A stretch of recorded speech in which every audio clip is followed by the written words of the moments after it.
Pumunta sa ng grocery, wala siyang pera. Yan, bumalik, walang dala kung ng pera. Ah, di ba nakakahiya? Ang bago na sakit Punta ng ka na buli doon, ko. dali na. Ang sakit ng buli ko. Ayan nga siya, guys. Nag-grocery siya.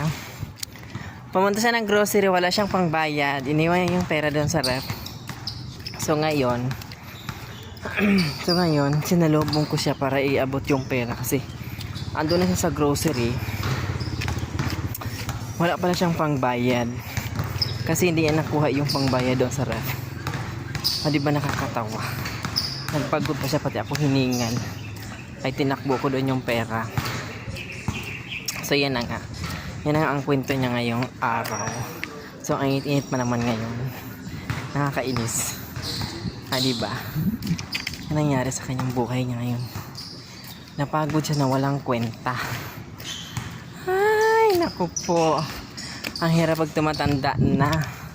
Makalimutin. Sabi pa na, ay, bakit hindi ito yung pera? Ano yung pera? Nasa bahay pa. Tapos yung yung nag-grocery, nandoon na sa ano? Nandoon na sa grocery. Oh my God. So wala siyang pangbayad sa counter. So kaya dali ko hinatid yung pera. Ay, naku talaga naman. Ang hirap talaga pag nagkaedad-edad na. Alam mo na yung mga ganyan, maka siya na makalimutin. So lahat naman tayo guys, papunta tayo doon sa mga ganyang sitwasyon. Ay, buti na lang. Hindi pa ako masyado matanda. Nasa 40 years old pa naman ako. Pero malapit na. Malapit na. Kasi nasa 40 years old pa nga lang ako. Masyado na ako makalimutin. Ay naku, hiningal ako. Hiningal ang bayad. 40 pa namang pagkainita. Init, sobrang init. Huh? Yan.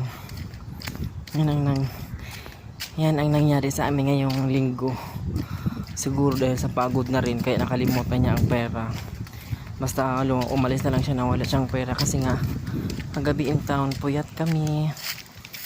Napuyat kami kagabi kasi may bisita kami. Alas 12 na kami natapos. So ayan po, tingka-init na tingka-tingka ng init guys. Yan, pinunta ko din yung pera. Ay, nasa bahay na ako. Gwapa na ako ay napitan, no? Gwapa kay ko day. Parang walang pinagdaanan yung buhok ko.